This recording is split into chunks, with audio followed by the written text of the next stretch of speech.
Baik, yang pertama, konsep manajemen kelas, masalah dan pemecahannya. Konsep manajemen kelas, ada beberapa definisi manajemen kelas yang bertolak dari sudut pandang tertentu. Yang pertama, manajemen kelas dipandang sebagai proses untuk mengontrol tingkah laku siswa agar tidak melanggar tata tertib belajar di kelas. Yang kedua, manajemen kelas didasarkan atas pandangan yang bersifat permisif. Tugas guru di bidang manajemen kelas adalah memaksimalkan perwujudan kebebasan siswa dalam belajar. Yang ketiga, manajemen kelas didasarkan atas prinsip-prinsip pengubahan tingkah laku. Tugas guru di bidang manajemen kelas adalah mengembangkan tingkah laku siswa di kelas sesuai dengan tingkah laku yang relevan untuk kelancaran belajar atau tingkah laku yang diinginkan oleh guru.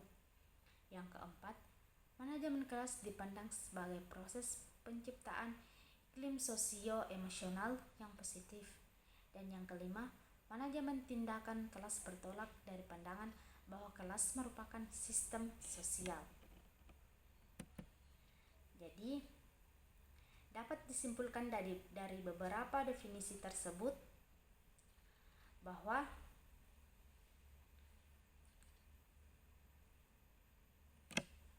pengertian manajemen kelas, pada dasarnya manajemen kelas adalah seperangkat kegiatan guru yang bermakna menciptakan, mengembangkan, mempertahankan, mengendalikan, dan juga menyembuhkan iklim kelas agar kondusif untuk kegiatan pembelajaran.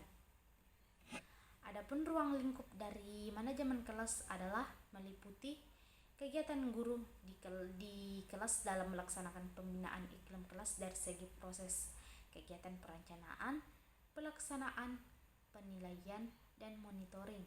Secara substansial, kegiatan manajemen kelas mencakup pembinaan kedisiplinan siswa, iklim sosial kelas, iklim sosio-emosional kelas, dan lingkungan fisikal kelas. Selanjutnya, artikel kedua, yaitu konsep manajemen kelas dan implikasinya dalam pembelajaran.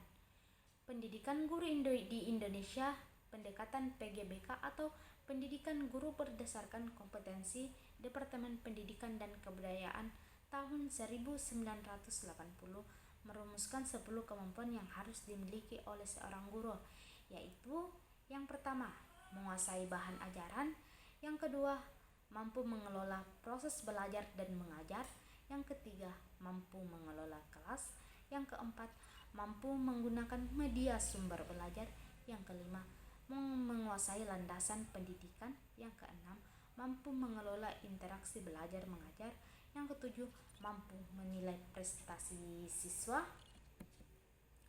yang kedelapan yaitu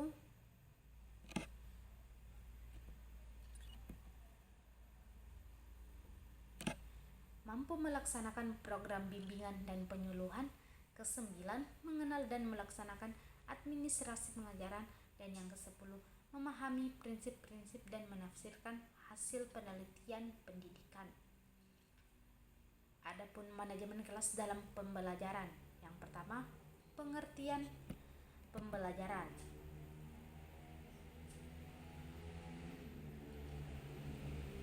Jadi, proses pembelajaran adalah suatu usaha untuk membuat siswa belajar sehingga situasi tersebut merupakan peristiwa belajar, event of learning, yaitu usaha untuk terjadinya perubahan tingkah laku dari siswa yang. Adapun pengertian pembelajaran itu sendiri adalah kombinasi yang tersusun meliputi unsur-unsur manusiawi, material, fasilitas, perlengkapan, dan prosedur yang saling mempengaruhi untuk mencapai tujuan pembelajaran. Yang kedua, manajemen kelas.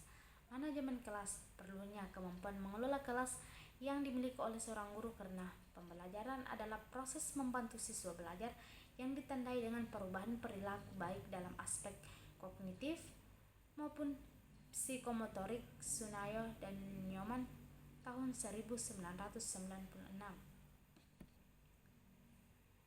Dan yang ketiga yaitu pembinaan iklim sosio-emosional.